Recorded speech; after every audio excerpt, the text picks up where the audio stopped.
नमस्कार, मैं हूं अंकुर और आप देख रहे हैं सत्यहिंदी.com। आइए एक नजर डालते हैं अब तक की सुर्खियों पर। इजराइल और फिलिस्तीन के बीच हिंसक संघर्ष जारी है। इस बीच इजराइल ने कहा है ये लड़ाई इजराइल और फिलिस्तीनियों के बीच की नहीं बल्कि आतंकवादी संगठन हमास से है। अमेरिका में इजराइल के राजदूत गिलैड अर्दान ने एक इंटरव्यू के दौरान कहा, हम ये टकराव नहीं चाहते हैं। हमने तो तनाव कम करने की कोशिश भी की, लेकिन हमास लगातार हिंसा भड़काने के काम कर रहा है, जिसके बाद अब हम आतंकवादी ठिकानों को खत्म कर रहे हैं। उन्होंने ये भी कहा कि हम बीमारी से निजात पाना चाहते हैं, ना कि मरहम पट्टी करने के बाद रुकना चाहते हैं।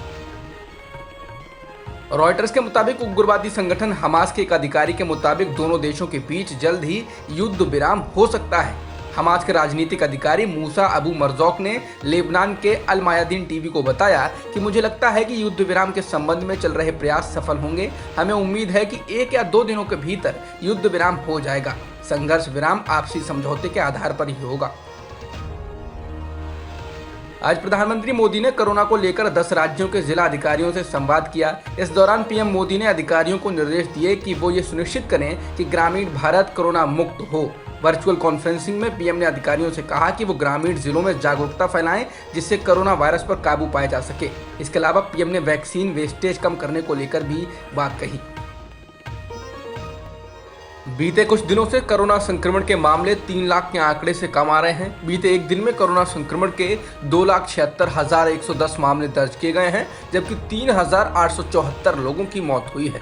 बीते लगातार 2 दिनों से मौतों का आंकड़ा 4,000 से ज्यादा रहा था। दक्षिण के राज्यों में संक्रमण के मामले चिंता का विषय बन रहे हैं। पिछले एक दिन में सबसे ज्यादा मामले तमिलनाडु में दर्ज किए गए, जहां 34,875 मामले मिले हैं। कर्नाटक में 34,281 मामले दर्ज किए गए। इसके अलावा महाराष्ट्र में 34,031, केरल में 32,762 और आंध्र प्रदेश में 23,160 मामले सामने आए हैं।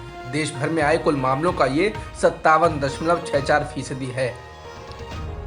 एक और उत्तर प्रदेश के गांव में कोरोना का संक्रमण फैलने और इससे मौतें होने, गंगा किनारे बड़ी संख्या में शव मिलने और इन्हें दफनाए जाने की खबरें और तस्वीरें सामने आ रही हैं। वहीं दूसरी ओर योगी सरकार ने दावा किया है कि राज्य के 64% गांव कोरोना वायरस के संक्रमण से मुक्त हो चुके हैं। सरकार के दावे के मुताबिक इसके पीछे वजह वायरस को फैलने से रोकने के लिए किए गए उसके प्रयास हैं।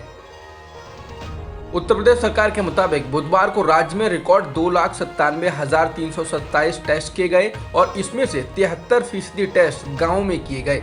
बीते कुछ दिनों से प्रदेश में संक्रमण के मामले भी घटे हैं और बीते 24 घंटों में संक्रमण के 7,376 ही नए मामले सामने आए हैं और 2,082 लोगों की मौत हुई है।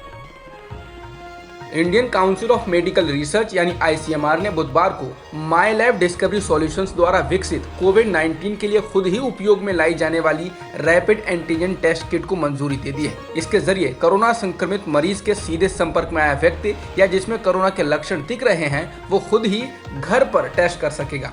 इस किट के जरिए 15 मिनट में नतीजा आ जाएगा। हालांकि जिनका टेस्ट नेगेटिव आए और उनको लक्षण हैं, उनको जाकर RT-PCR टेस्ट कराना होगा। इसकी कीमत 250 रुपए बताई जा रही है। इस किट के जरिए जांच करने के लिए सबसे पहले व्यक्ति को मोबाइल फोन पर माई लैब ऐप डाउनलोड करना होगा, जहां पूरी जानकारी भरनी होगी। इसके बाद इसी ऐप के जरिए पॉजिटिव और नेगेटिव रिपोर्ट मिल जाएगी। जनता की नाराजगी को भांपने के बाद हाल ही में उत्तराखंड में मुख्यमंत्री बदलने वाली बीजेपी को शायद इससे राहत नहीं मिल रही है, वरना हरिद्वार जिले के एक बीजेपी विधायक पर जैसे आरोप उनके निर्वाचन क्षेत्र के लोगों ने लगाए हैं और उनका घेराव किया है, ऐसा देखने को नहीं मिलता। हरिद्वार जिले के आरक्षित सीट झबरेड़ा से विधायक देशराज कर्णवाल अपने इलाके के दौरे पर थे। जब वे भक्तों वाली गांव में पहुंचे तो कुछ लोगों ने उन्हें घेर लिया और कहा कि उन्होंने गांव में काम नहीं कराया। एक ग्रामीण ने कहा, विधायक जी आपके पद का सम्मान है, जिस दिन आप विधायक पद से हट जाओगे और दोबारा वोट मांगने आओगे तो गैलरी में लट रखा है, इस बात को ध्यान में रखना। मुंबई के नजदीक समुद्र में ONGC के एक बजरे के डूब जाने से 37 लोगों की मौत हो गई और 50 से अधिक अभी लापता हैं। इस बजरे पर 261 लोग थे और यह समुद्री तूफान तौकते की चपेट में आकर डूब गया।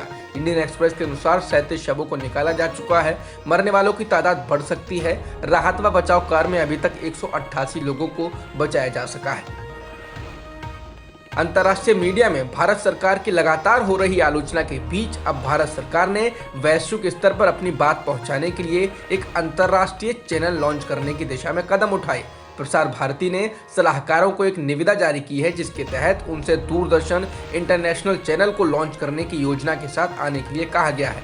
प्रसार भारती के अनुसार ये अचानक से नहीं हुआ है, बल्कि लंबे समय से इस पर विचार किया जा रहा था। अब तक की खबरों में इतना ही। बाकी खबरों के लिए बने रहिए सत्यहिंदी.com के साथ। सत्य हिंदी का ऐप डाउनलोड करें गूगल प्ले स्टोर पर।